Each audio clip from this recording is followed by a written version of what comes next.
You're listening to The Lydian Spin with Lydia Lunch and Tim Dahl. Tonight we have Sylvia Black, one of my favorite vocalists and writers.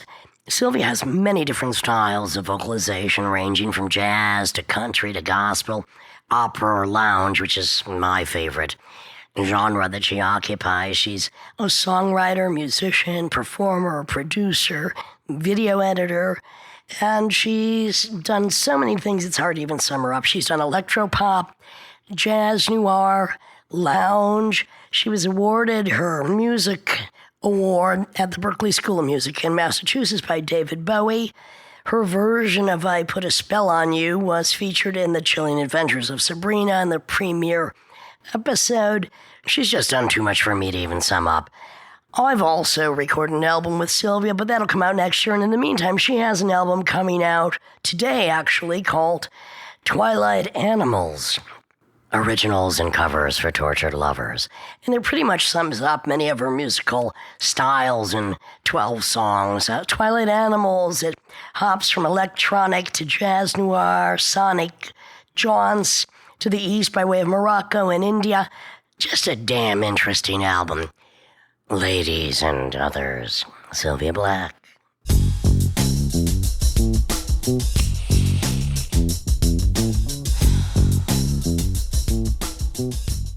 This is the Lydian Spin with Tim Dahl, and our very special guest today is Ms. Sylvia Black. Welcome, Sylvia. Thank you. Good to be here in my own apartment. Fantastic. Yes, we're in Hollywood, and this is a beautiful evening, beautiful night. Wonderful to have you. And I'm lucky to be amongst two Renaissance women, and there's more revealing stuff coming out all the time about all of I you. want to say how I was first introduced to Sylvia Black. I was in residency at the Roxy in one of my nomadic phases in New York. The Roxy Hotel. The Roxy Hotel in New York. And they were kind of considering me their mascot. I was there for about 4 months, putting on performances twice a week. Running up bills. Running up bills, not paying them. Why should I? And I was doing performances, mainly women doing spoken word performances, Bibi Hansen, Zoe Hansen, and then Tim Dahl, Weasel Walter, and a unnamed sax player would do 10-minute out jazz, little explosions of sound. And this went on for 4 months on and off. And one day I was in my room and I heard this voice that just gave me chills. And I'm like, is that a psychedelic fur song being done, jazz noir? And I walked out onto the balcony and I see this gorgeous creature in a skin-tight corset whose measurements I couldn't even calculate. They were so absolutely fantastic, with a red negligee over it, doing jazz noir versions of alternative music or punk, including the Ramones' I Want to Be Sedated, and I just went down and pledged my love to her. And that was how I met Sylvia Black. Sylvia? I had actually seen you not long before that. Neon, our mutual friend, took me to see Retrovirus, and I was very impressed and very inspired, and we partied at your place after the show, and that sealed the deal for me. So when you approached me, that was before the Roxy. So when she did approach me at the Roxy, it wasn't too long before we became friends, and we decided we needed to do something together. Well, and Tim Dahl is in Retrovirus, and Weasel Walter and Bob Burt. So I don't remember meeting you at the party at my house, but then again, my memory is rather selective. But once I heard you, I never forgot you, and here we are. Well, I had met Sylvia before that because child abuse show. Because I did a double bill with Neon. Or did Neon just come? Or Neon just came. We just came to see you. The child abuse show.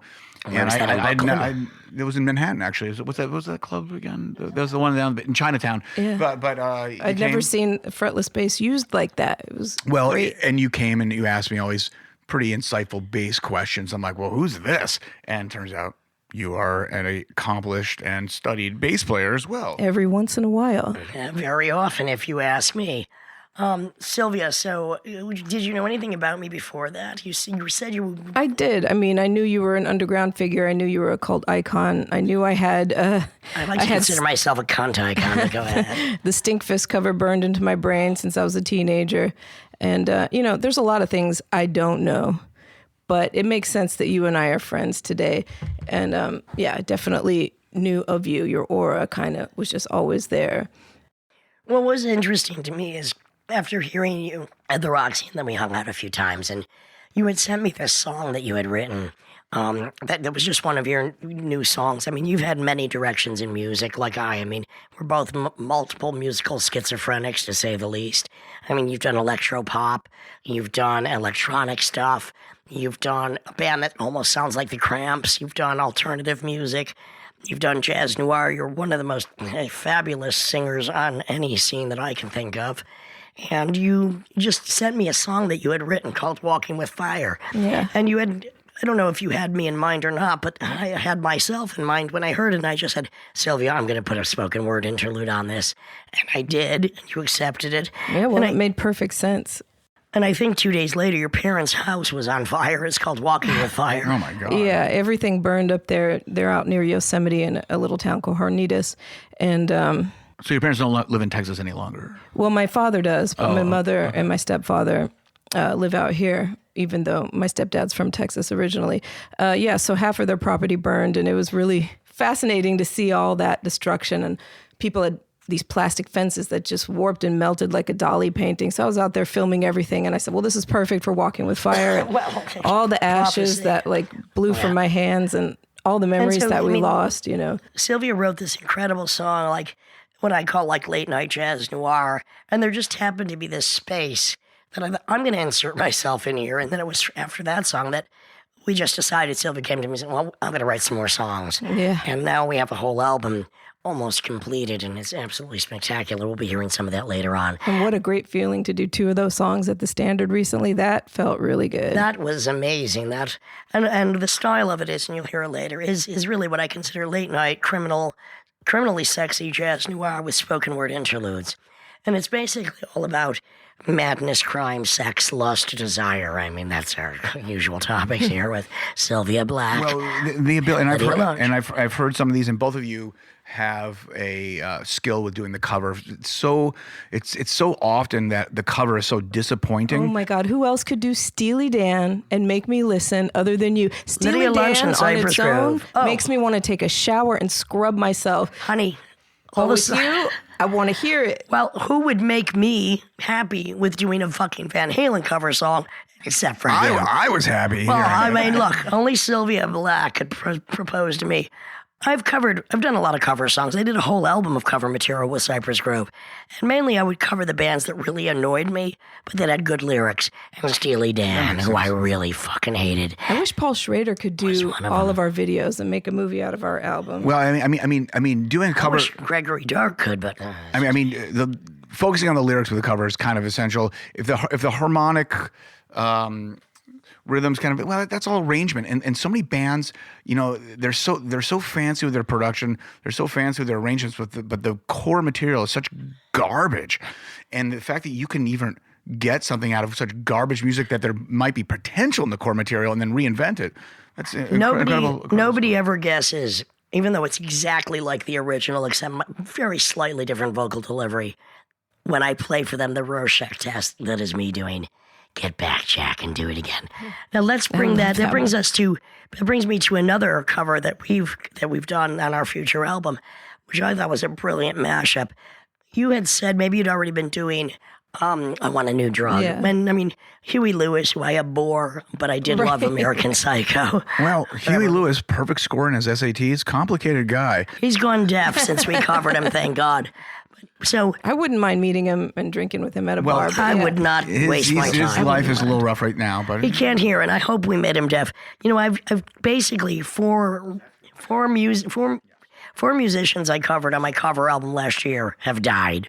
I wanted to do a tombstone. Or got sick, right? I wanted to do a tombstone T-shirt with the names that have died crossed off. But anyway, I don't know whether you were doing or you suggested to do, and it's a great rendition of "I Want a New Drug" by Huey Lewis. Right. Yeah, and then I came up with the idea because I always wanted to come. One of my favorite rap songs was Mobb Deep, Prodigy, Mac 10 Handle. Right. We were sitting here in this living room, and you played it for me because you being the black man that you are, and me being the white boy that I am. Thank you. You introduced me to that, so And so I decided to mash it up and make it work. So we're going to play that song for you right now. So this is Lydia Lunch and Sylvia Black. I Want a New Drug mashup with Mac 10 Handle.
You're listening to the Lydian Spin with Tim Dahl, and our special guest is Ms. Sylvia Black.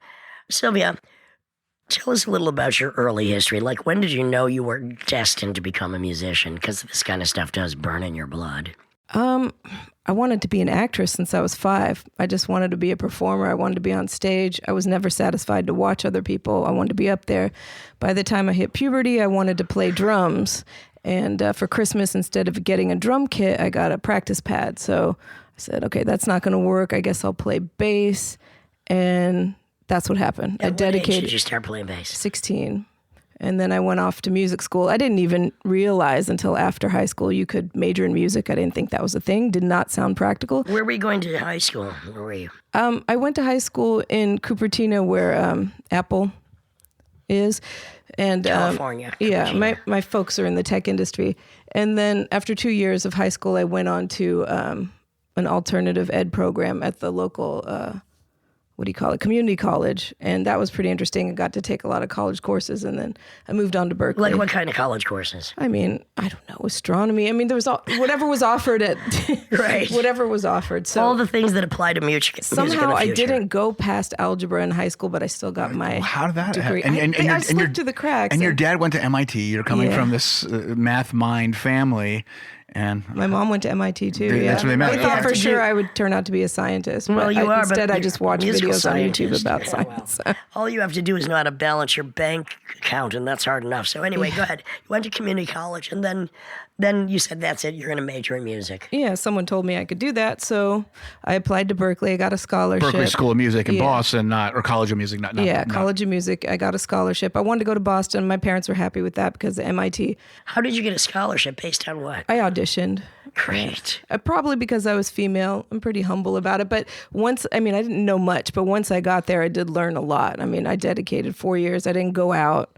I didn't really love Boston, so it was easy to stay home. Right, exactly. It's fucking cold. It's so cold that you want to cry, but you better not fucking cry because your tears will freeze up on your face. So I didn't like that. I would just stay home, practice. And every time I went out, I don't know, I kind of did all my partying before college, which was the opposite of the other kids. So it was like going back in time when I went to Boston. So I just said, fuck it, I'm going to study, and then I'll go to New York. So when you say you study music, so I'm not even though I've been involved in the music and doing music for 40 years, I do not consider myself a musician. I did not go to college. I dropped out of high school. When you go to college to study music, what do?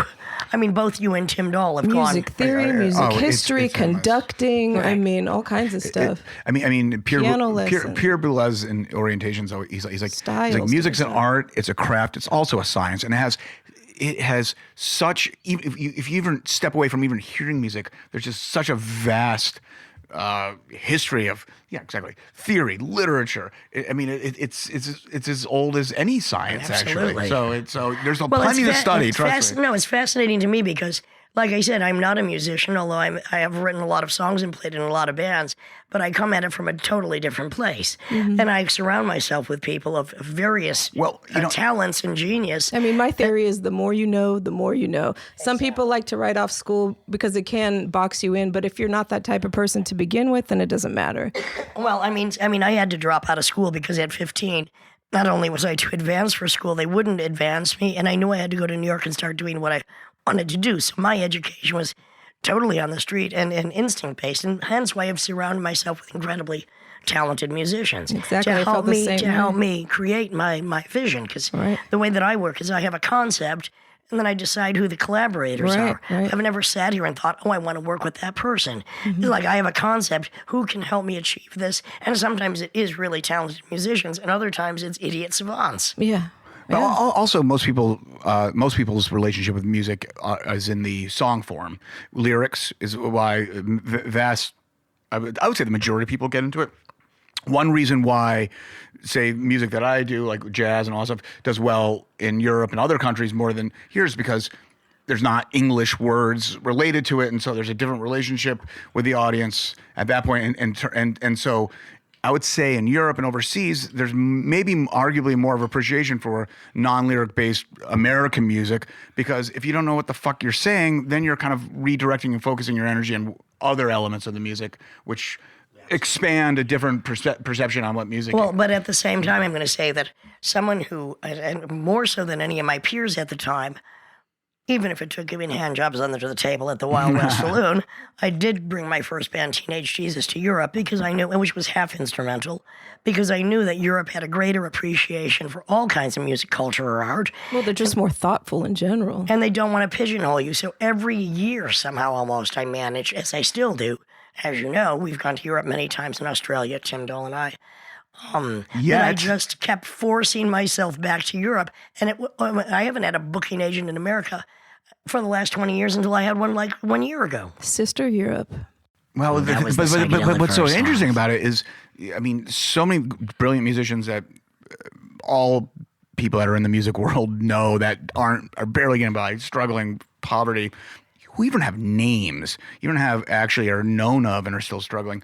It's and I always bring this up. I don't want everyone to sound like a right winger on this, but there's something about. You know what you are, Tim. Oh yeah, far from it. No, but there's something. There is Definable. something. I hate to say it, but there is something about. It does fucking clear the fields pretty fast. Like if you're not dedicated to music in this country and you're still doing it, you bet it's kind of a weird obsession and relationship, which. It kind of weeds out a lot of crap. Well, I mean, look, I always knew, and I've always been able to somehow manage because we don't have the government handing us money to. I never got a grant. Other way around. I always felt I was kind of a geographical divinator, that because my projects have been so diverse, like what countries could I take this project to? What countries could I take spoken word, illustrated word to? So half of my conceptualization is, all right, here's the concept. Now, where can I present it that's going to make the most sense and going to be able to support it? I mean, that's part of the mystery, magic, and total voodoo of what I do, because I can't even believe I get away with it, but I'm certainly not sitting on bank here. Don't we? Well, you can just do more of what you want. I mean, anyway. so you're at Berkeley College of Music, and you were saying earlier, and you graduated, in fact. Yeah. And the Congratulations. and the I honor. haven't got those 30 credits out of the way at junior college. I would not have. Thank God for that. The D'Anza. honorary doctorates, the ones that shook your hand and gave you your degree, were David Bowie and Wayne Shorter. And I was like, that's a pretty cool combination. Yeah, I thought it was perfect. And obviously you have I know you, but just for the audience, you have a very eclectic, wide bass players. We're lucky that way. We get to play with so much different music, and we actually end up really getting into the guts of it. You have a very wide palette for music. Bass is king, as they say. Well, all right. Well, I'm not going to argue. That's what they say. Well, I love it. A couple of weeks ago, I was talking to Sylvia. I'm like, what are you doing there, sister? She goes, I'm playing with a metal band tonight. I'm like, what the hell? But she can go from jazz noir to electropop to electronic to instrumental to heavy metal because, well, her interests are wide. This is the Lydian Spin with Lydia Lunch, Tim Dole, and our special guest, Ms. Sylvia Black.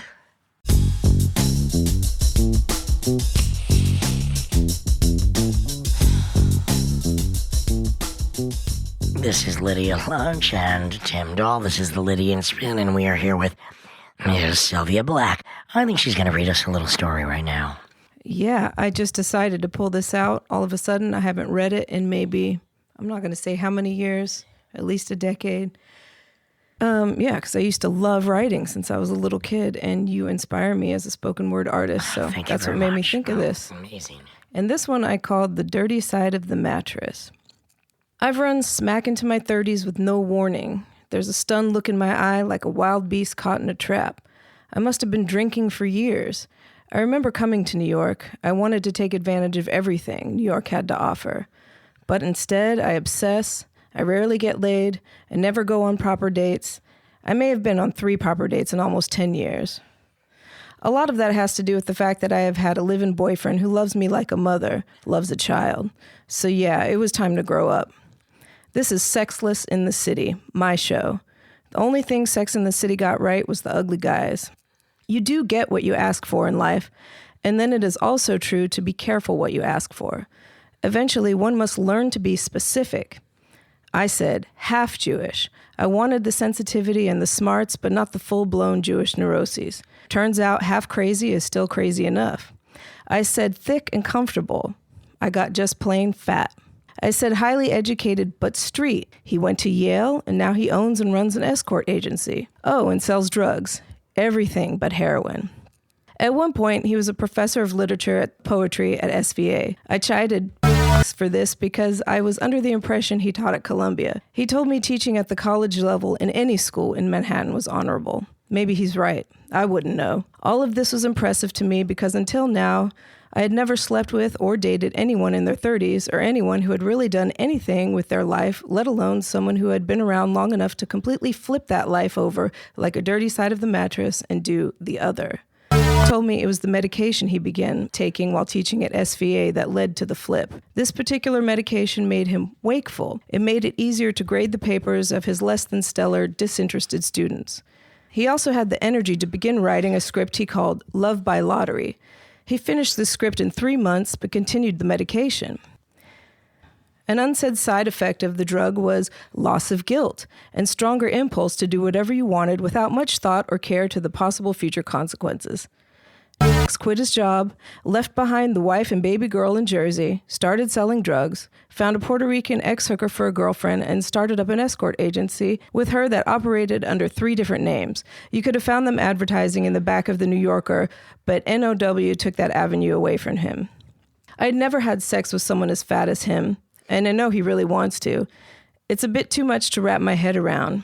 It isn't gross or anything, just a lot of new detail and new terrain to cover. When my friends ask me about this little running joke about my current taste for chubbies, I tell them it's the best. To lie almost helpless beneath so much flesh, to be completely covered, surrounded, and protected at every crease, and then just fucked? Seriously? What rational person can deny this pleasure? He's wearing white socks. Is that really fucking bad or really fucking hot? Earlier, when I made fun of his all-black outfit and white socks, he barked back that he looked like a nerdy math teacher, so what? At least he's aware of how he looks. Is he so beyond fashion that he's making an ironic statement only caught by an invisible fashion elite that I am not privy to? Or am I drunk, lonely, and desperate for conversation that I can't see straight? Do I have to get closer? My sister reminded me that it had been almost a month since and I had met. What does that mean? I say 3 weeks. I was gone out of the country in Sao Paulo one of those weeks. He and I racked up a phone bill. What a bitter, lonely week among such a tropical dancing population. I just couldn't get my head around the fact that there were no zoning laws. A church next to a bar, next to a library, next to a house, next to a juice bar, a hooker, and on and on. The chaos sprawling out like mindless, stretching octopus tentacles. He left $100 in my room one night when he and E.N.D came to visit my sister who was sick with the flu. The first night we met, I was dressed to the nines in black thigh-high stockings and patent leather stripper heels for a friend's birthday. When my friend pointed him out to me and told me he owned an escort agency, I went right up to him thinking, this sounded like a reasonable career choice and I wanted to know everything. I had just moved into the ultimate bachelorette pad, and in my alcoholic haze, I thought I would do simply anything to hold on to it. The reality of escorting is something different, at least agency's case. He told me of clients you don't even sleep with. You just sit there and keep them company while they do coke. Or like the one big fat guy with the baby dick who just parades around in a thong and exposes his asshole to the girls squealing, "Isn't my asshole beautiful?" But the men still pay for the fantasy of an attractive woman they believe they otherwise wouldn't get and don't have the time, patience, or know how to pursue. I saw one of the girls firsthand once. It was me, my little sister, her man, Toy, and hanging out at unobstructed river and city view from the top floor loft in Dumbo. His roommate stumbled in and ordered to get him a girl. He could only afford a cheap one, $600. When she showed up, we were all on the couches watching Clive Barker's Lord of Illusions, and she was beautiful. His friend and her proceeded to get down to business within feet of us, all in the same open space, and then she left. His roommate confessed he didn't think it was worth the money to get laid. In any case, right at this moment, he's dissing me. Is it because he's hurt or he doesn't really feel me anymore because I won't sleep with him or because he's gaming me? I asked him what he was doing for Halloween, and he says, "I'm going as the Invisible Man. You should come try and find me." When I call him and ask him what he's doing, he says evasively, "Gangster things." That's kind of hot. I realize it cannot be with him. I can't take him seriously until he's serious. I would like to see him succeed, pull himself out of debt, shut off his ex cold and hard, get out of the escort and drug business and make his film. He'll just have to stick it out a bit longer to earn that money. He is in no doubt head over heels for me. He has said so.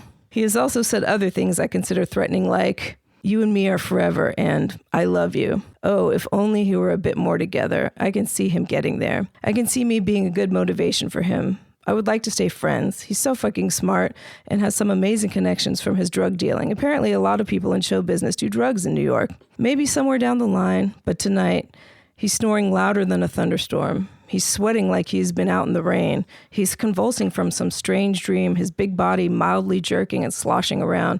His gelatinous flesh, the texture of gently cooked egg white, peppered and speckled with freckles.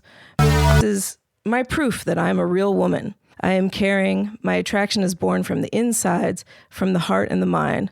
I like him, genuinely, but it is not enough to give him what he wants. I don't know too many intelligent people, so I agree to myself that I will go out with him again on Sunday. I'm thinking, as is snoring and drooling, expelling unknown bodily liquids, the mattress pad I just bought was one of the best purchases I made this year. The infinite shapes of life. At some point, the other side of the mattress won't seem as dirty compared to what you've been sleeping on for as long as you have. And you might flip that mattress over one more good time just before you throw the whole thing out. I'm so happy I inspired you, Sylvia Black. This is the Lydian Spin with Tim Dahl. However or why ever I inspired you, I'm very thrilled to be a part of your life now. Now, half of that I haven't read in 10 plus years, so well, you're giving us stumbling through it. You're giving us a generous dose of your inner workings, however true or false that is. Definitely true. Mostly true. I tried to change the name. It wasn't too good. We do speak the truth. When you write things down and you go back and reread them, it's this weird combination of like a time capsule and almost, wait a second, I thought I was dumb back then, but I'm maybe more profound than I am now. It's like at least my experience. That's because on Tim's bathroom, I drank less back then on Tim's last apartment's bathroom wall was a piece he wrote called Linda that I think he wrote when he was 14. He might recite that at one of our podcasts. Well, we have to wait a little bit, but yeah, I'm not sure. Our lives have been a series of undulating and gelatinous mounds of flesh. Barely cooked egg white. Occasionally, for money or love, I almost did choke on your ghost and piss myself while I was listening to that. Yay. In both fear and trauma of my own design. So let's go back to a little history lesson. So now you've come out of school awarded by David Bowie and Wayne Shorter. What was the first thing out of school that you did? I had the need to start a band. I mean, I wanted to get to New York since I hit puberty, and I was in Texas. And so did you go from Boston back to Texas? No. I went from Boston directly to New York. Okay, so the summer before I graduated. And what year was that? Oh boy, 2000. All right, so you're going to New York with a dream on your sleeve and a couple $100 in your pocket? My memory of New York, I was in junior high. I was in theater arts class, and we took a trip from Texas. Imagine these 13-year-old girls, 12, 13, all going up to New York, and that was the 80s, and that's when New York was New York, and we had girl gangs chasing us through subway cars. We had men in limousines, like throwing blow-up dolls, scaling our hotel room walls, trying to get into our rooms. I mean, New York was like reverberating. You felt and that's like what you I were at remember. home. And I had a subscription to ID magazine, and that was it. I was like, that's where life is. That's where it's all coming from, so I'm going to go there. And eventually I got there after school, after being... So what year did you get there? 2001, 2000. So it was no longer the New York that we all knew and it was loathed, no longer. loved and loved. But I still had that in my head. Right. So you get to New York, what happens? I started a band with my boyfriend from Berkeley, a drummer named Deantoni Parks, who came from a small town in Georgia, who was a badass drummer. He'd been swinging with his high school jazz band since he was a kid, kindergarten. He was a prodigy. KUDU, K-U-D-U. And Nicci Kasper, maybe he was a junkie on the street around Boston that we found. And the three of us worked together for a while, and we had a good time for a while. And did you release some recordings? We did. We released a few. And you toured? Yeah, we did. We did festivals in Europe. You know, we had some good PR. Everyone said, this is the next big thing. Were you playing bass and singing at the time? I wasn't playing bass. I put bass away because school fucked me up. School can fuck you up. It made me put the bass down for a long time. But your voice, which is really, I mean, your voice is signature. I wanted to get back to the art. And bass to me symbolized competition and sports because it was, 10 to 1, male to female. Music school, right. I get yeah. it. And but you always had that voice. Even though I did get the chair award my graduating year above all the dudes. And was too passed out in the morning to go accept that award, and I still regret that, but I really appreciate that to all the faculty at Berklee. I really appreciate it. So I started this band, and it was like beats. It was like new wave style of synth. music was it? New wave synth beats. It was something new. How did it get so popular to get to festivals in Europe so quickly? We played every week at a little bar called New Blue, so that helped us, and we were riding off the backs of Brazilian Girls' success. Okay, so you had a residency in Brazilian Girls, who I did not find very authentic. Although they were good, they were this kind of world music thing. I wanted to be New York. I wanted to be New York, and they accepted us in the Lower East Side, unlike Lady Gaga, unlike pretty much anyone else who says, "Oh, we live in New York, we're New Yorkers." I was like, no. You got to fucking go to junior high school in New York to be a New Yorker. I wanted to be that, so... Or you had to run away from junior high school and get to New York like I did anyway. Yeah. Just saying. So, all right, you got KUDU, and suddenly, I mean, that's kind of successful, your first band out of college. Right, I mean, then first you're doing band European ever. festivals. Yeah. So what happened with that? Why? Well, how long did Rodriguez came along from Mars Volta. All right, here we go with another connection and, you know, he assumed that the guys in the band were the reason for the season, but which you were it wasn't. writing. It was You were me. writing the songs. I mean, they're amazing composing. people, but I mean, this is what worked, and You I were knew that. composing the songs and so he the took lyrics. them, and he said he wanted to start some kind of like more popular group with Terry from Le Butcherettes, and they did some tours on some stuff, and it was What year all was right. this? It was cool. 2003, 4? All right, I'm going to okay. tell you about my Mars Volta connective tissue because, again, I mean, it seems And like I love Mars Volta. look, for a lot, this was, I guess, I was still in LA just about to move to Barcelona, and I was watching, like, you know, flipping around and I saw this video, and I couldn't tell if it was from the 60s, 70s, 80s, 90s, whatever. And it was Mars Volta, The Widow, which to me was a devastating song. It was just absolutely they're devastating. amazing in so many ways. I had never heard of them, so I'm obsessed with this song. And I'm just obsessed with this song, and I'm obsessed with whatever album that came from. And I'm telling everybody, Mars Volta, and they're like, so what? We don't care. Who cares? And for 6 months, I'm just raging about Mars Volta. I'm like, you don't get it. Mars fucking Volta. I didn't care about Aneta Drive, and I didn't even know about them. So One-arm scissor. I get to Barcelona, and I'm somewhere with Lee Ronaldo of Sonic Youth, and I'm like, Mars Volta, The Widow, which just is such a painfully beautiful ballad. I prefer their ballads, which I don't usually like ballads. And Lee Ronaldo goes, yeah, I think they're going to invite you to all tomorrow's parties. I'm like, what? I'm like, finally, my mantra paid off, right? So they invite me to all tomorrow's party, and they invite me to do spoken word with saxophone, Terry Edwards. And I'm like, why did you invite me?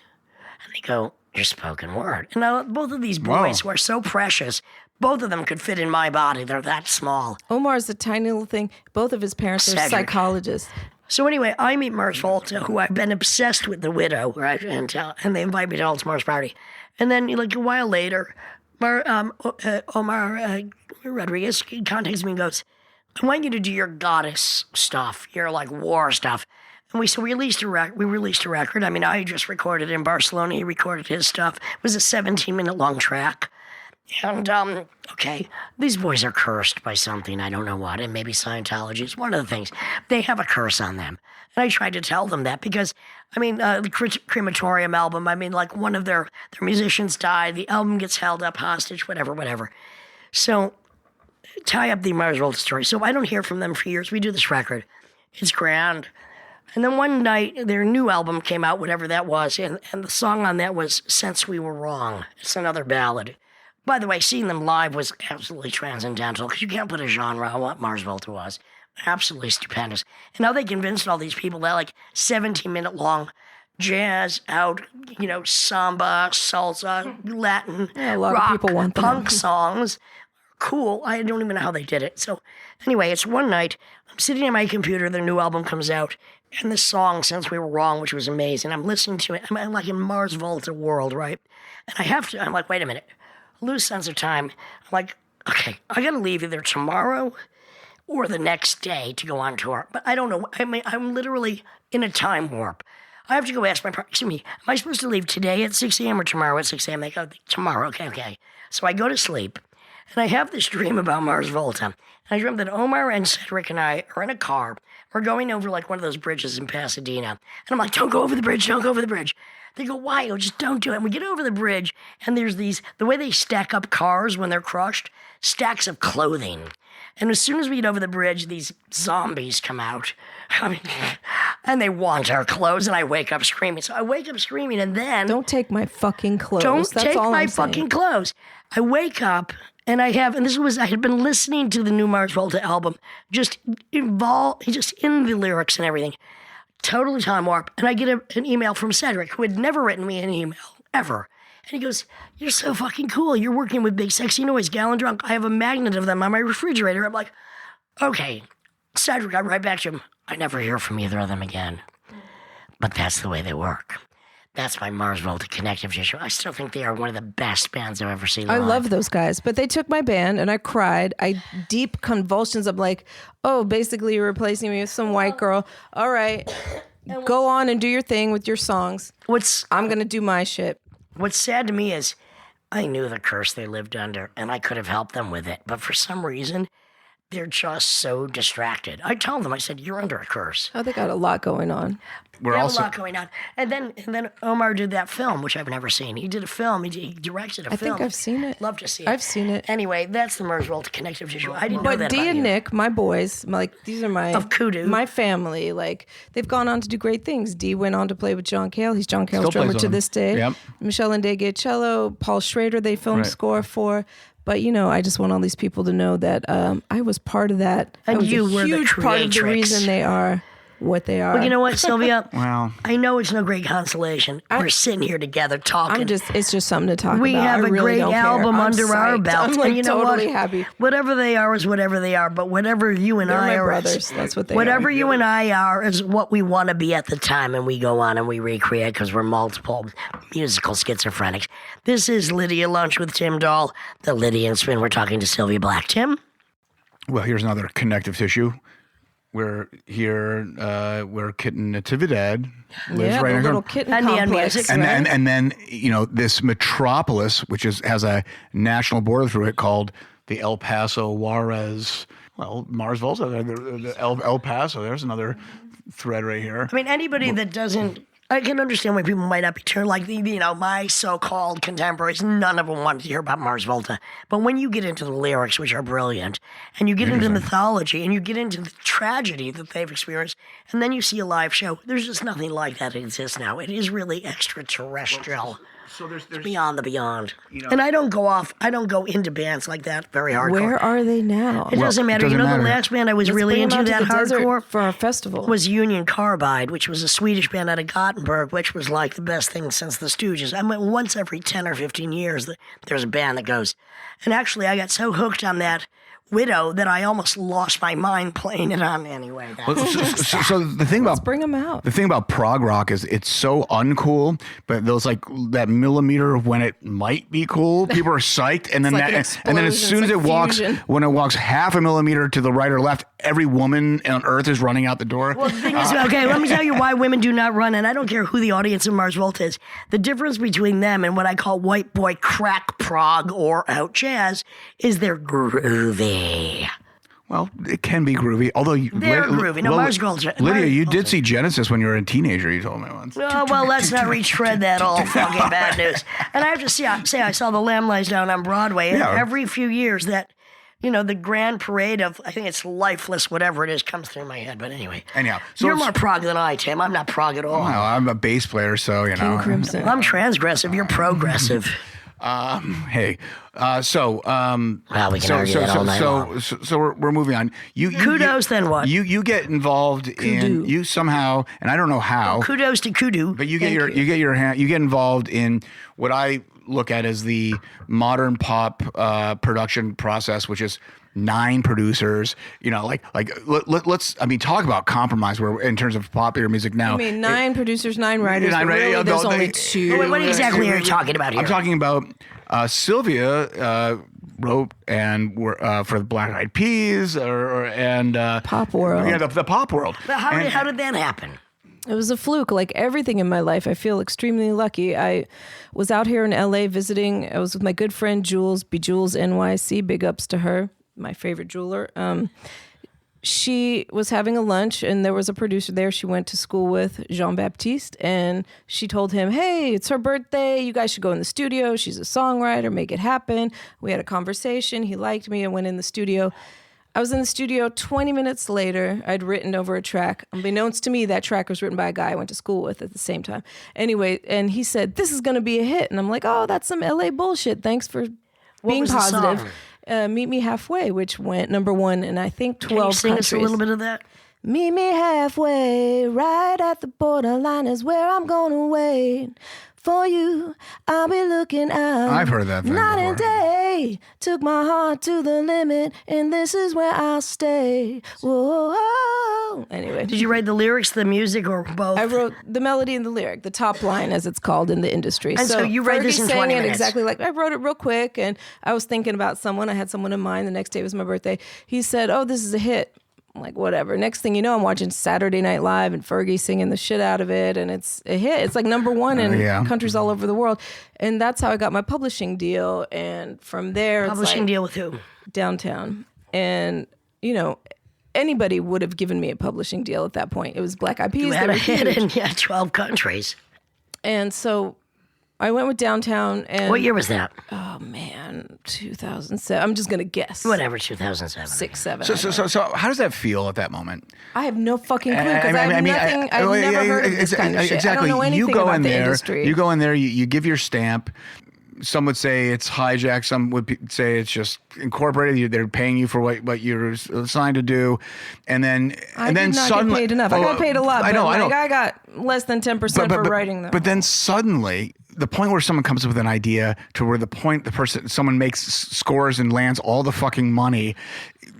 It's such a weird mystery of the timing of the business timing of I'll take that that's now. A huge part of the business thing is who are you writing with at the time in the room? You can write the best song in the fucking world. If you're alone in a room, it's not going to fucking matter. If you're with the right producer, it means everything. And when it's sold and when it's taken. And also, I mean, look, a lot of the musicians I deal with, they don't even administer their publishing. They don't even register their songs because on this level, they know it's peanuts. You're not going to get that much. Right. I mean, I have 350 songs registered. I might make $1,000 a year. I might make $500 a year. I might make $10,000 a year, depending occasionally when by accident, something I wrote 35 or 40 years ago ends up on a commercial in France that I don't even know about. You know, and most people on my level of popularity, they don't even bother to administer their publishing. They don't even have a publishing company. I'm afraid of your company, please. I'm just saying, everybody in the world. Oh my God, my song. And the thing is, Pain of Your Existence, Atomic Bongos, those two. Well, I can't stand that song. She's quoting my song from 1313, which we did play in Retrovirus, but thank you very much. Anyway, so people don't really know what a publishing deal is. What is it? And kind of like having a record label, but it's for writers. And once you get signed to that, they give you an advance. Mine was very small, thankfully, so I didn't have enough. I didn't have to pay back a lot. But somehow I'm still with them. And I'm grateful to be with my publisher. And they put you with other producers. And it's kind of like that movie Dark City where they try to find a soul of a thing by putting everyone to sleep and then shuffling them around. And you write with this person, you write with this person. But even though you had a number 1 hit in 12 countries, they still haven't managed to put you with that again. Why? Well, it's not their job to do that. I did that before I got to them. So they hooked me up with some German guys who treated me the best out of all the producers. Was that your next project? They cooked me breakfast. I mean, I met with a lot of producers, and it's like, but these guys, maybe it's because my mother's German. I just related to them, and it just worked. And we developed a relationship that lasted for years, and we wrote some hits. I mean, they were also like the biggest producers in Germany. And so what hits were those? I mean, it was stuff for like The Voice and what are the other shows that people The sing reality at? shows. The competition There's shows. talent shows. I have no idea. X Factor and something else. I can't Idol remember. shows. I'm the triple Idol. X German Factor. I have Idol no and idea. It was 2 of those shows where that's I got great. hits and like. So why? What? No, because I'm curious. And so I assume if you're working with those guys, you have a good relationship with Gema, who's basically the Goma? GEMA. It's basically the. To me, I know. Oh no, not Goma. No. Forget Goma. That's basically like the German ASCAP, German BMI, the ones that monitor. No. I have a terrible Never even relationship. heard of That's what I'm curious. Okay, look, let me just tell you one very bizarre example. So I've been registered with ASCAP for years. First BMI, then ASCAP. I've also been looking to fight back and gain some of my publishing, even though I've owned it all, for 18 years from a specific company. They just won't pay attention. Now, one thing, when I was going to Colombia to perform, right? Colombia, this is South America. Country, yeah. Okay. So I'm with ASCAP, and this is what happens in Colombia. There's an affiliation of ASCAP, and Retrovirus is going to play, and they try to shake me down. Now, they have shaken down people like Aerosmith for $100,000. So they try to say, all right, we're affiliated with ASCAP, but in order for you to play, you have to pay us $1,000. Oh, so fucking mobbed out. And the thing is, look, trust me on this. I love this kind of controversy, or as I like to say, controversy, because I'm like, oh, I do have to pay you? They had 200 lawsuits against them. Fuck them. I just found out that when you play live, you can log whatever you play live. We do. With your ASCAP and get money. We've done that for years. I do that, and that's why I was talking about Gima. I'm going to be singing Meet Me Halfway at every show I ever do from now on. Still don't get that much money. They're supposed Let me finish the story about Columbia. They try to shake me down. Don't try to fucking shake me down. I said, oh, really? I tried to get on the phone with ASCAP, who've been administering my publishing for years. They're like, we never heard of this. We know the company. We never heard of this kind of shakedown because they have 200 lawsuits against them. So these guys are going, we will come to the show and stop it. I said, you do that. Yeah, you come to the show and stop it. Yeah. And of course, you know what? They didn't. That's mafia shit. But I mean, that was just like the Columbia publishing mafia. As soon as somebody asks for money, they're garbage. You know what? They're there to pay me money. I'm not there to pay them money, but they would shake down big rock shows. I'm like, you know what? Come and stop my show. I dare you. I'm taking down the Columbia Mafia, but that's because I have bigger balls anyway. That was in Colombia? It was. You register your songs, and yes, in Europe, you fill out forms, and yes, you might get paid, but it is a trickle-down economy with this. It's a trickle-down, but you still fill out those forms.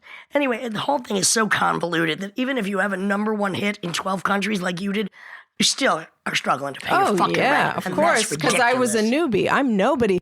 Everybody's getting a piece. Fergie's getting a piece. She wasn't in the room. She didn't write anything. So everybody anyway, gets a piece. Let's go forward on this now. So now let's come up to date. So you had KUDU. You then went on to other bands. You did, like I said, electropop, electronic pop, a band that sounded like the Cramps. I forget which one that was. I just kind of did my own thing. I just wanted to record everything that was in my head. And now I feel like I'm at a place with you where I feel like it's all culminating and I can. How do you describe this, what we're doing? Because it's very organic to us. Because I had a few albums. Like I had Smoke in the Shadows with the Nubian Lights, which was very jazz noir.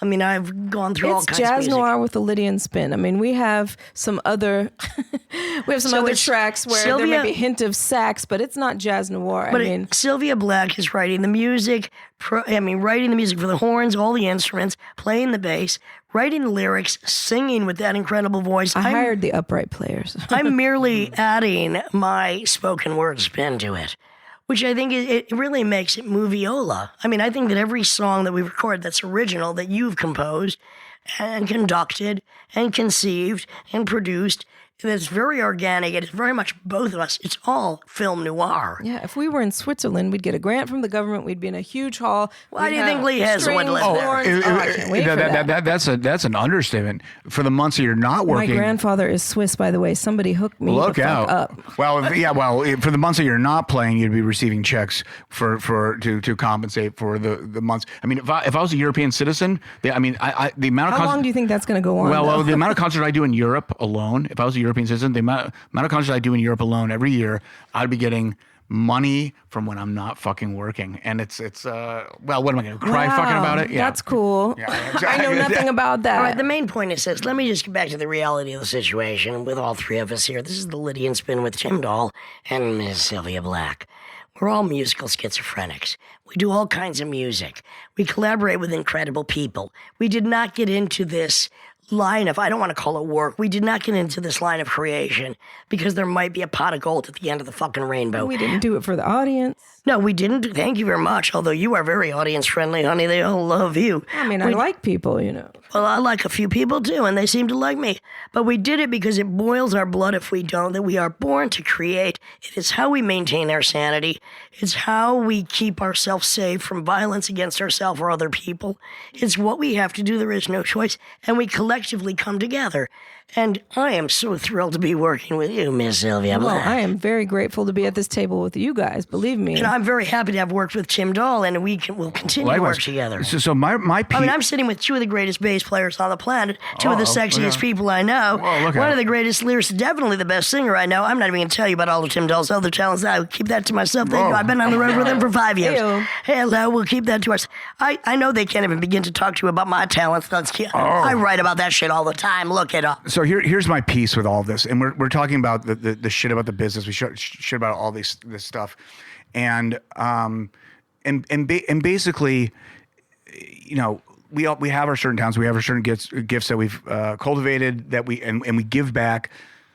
My relationship with music is basically, I'm for music. I mean, it's been around before fucking written language, and people see these trends and it's not coming back, and the industry is just is basically the 20th century essentially. I'm sorry they can't keep up with us, the industry. You know, they can't commodify genius, because when has it ever been commodified? And excuse me, when I hear people complaining, I know you're not. Later. But let me just tell you, he's not complaining, but I'm going to step in because I am surrounded by a few fucking chronic complainers that their genius is not recognized. For the thing I knew out of the gate, that would be maybe as an infant or at least 9 years old, I knew that my heroes, literary, musical, were not, except some of them not for 300 years later. So in my own vain arrogance, I'm like, of course people aren't going to fucking get what I do right now, and they might never get it even 300 years after. They still don't know Hubert Selby or Henry Miller or any number of great musicians. You do it because you fucking have to do it. You're ahead of your time, and so what? Look, if we can pay our rent, which we are, that's a miracle. Anything beyond that, who the fuck in your lexicon of geniuses was able to pay the rent? How many jazz musicians were fucking evicted from their houses? Man, how many were ripped off? How many? Who in the blues made any shows. money? Who in the blues made any money? Who didn't die young? We are alive, thriving. And you know what? We do that's what how we do you know because you're we an love artist. it. And excuse me, you want to get paid for art? Good fucking luck. Move to Europe. I can't afford it. we'll see how that. No, we'll see This how is that the goes. Lydian Spin with Tim Dahl and Sylvia Black. Carry on, Tim Dahl. Music's fine. Music's gonna be okay, and Music all alone shall live. all That the was the first other song I all the knew other when I was a bullshit kid. is infuriating. But who gives a fuck? I mean, You call it music, I call it creation. However, Well, whatever form fine. you create in. It's like we create in various forms. Whatever form you create in, if it burns and you have to do it, if it speaks to the disease or the frustration, the love, the hate, the violence in your blood, Wow, you guys are this making me needs think. to be expressed. We are expressing what if we did not would kill us or kill somebody else. I think Montessori school. Whoa! Did you go to one? I sure did. From Genius. the time I was Genius. Man, I think No I wonder was you're poor. 18 months old to No wonder you're poor, baby. 6 years old. I went to Montessori, and I remember the first vinyl I ever was recorded on. The class sang a song, and it was "Music Alone Shall Live," and I used to listen to that when I was a little kid. I'm Sylvia, sure that must have had some influence Sylvia, on can me. you? I'm going to be bold in asking you. Can you just do me a little a cappella of anything, even maybe something from our coming recording? Anything. I'm just saying. I might join you. I mean, even I. Just a few lines of "I Want a New Drug," baby. I want a new drug, one that won't make me sick. One that won't make me crash my car or make me feel 3 feet thick. I want a new drug, Sit alone. one that won't hurt my head, Dirty ass room staring at candles. one that won't make my High mouth on too drugs. dry or make my eyes too red. One that won't make me nervous, wondering what to do. One that makes me feel like I feel when I'm with you. When I'm alone with you. Oh, that was Sylvia Black. Yes. Alone with That you. is the voice of lust, crime, reason, and just good female juice. Thank you, Huey Lewis. I don't thank him at all. I thank Sylvia Black. This is the Lydian Spin. Thank you very much.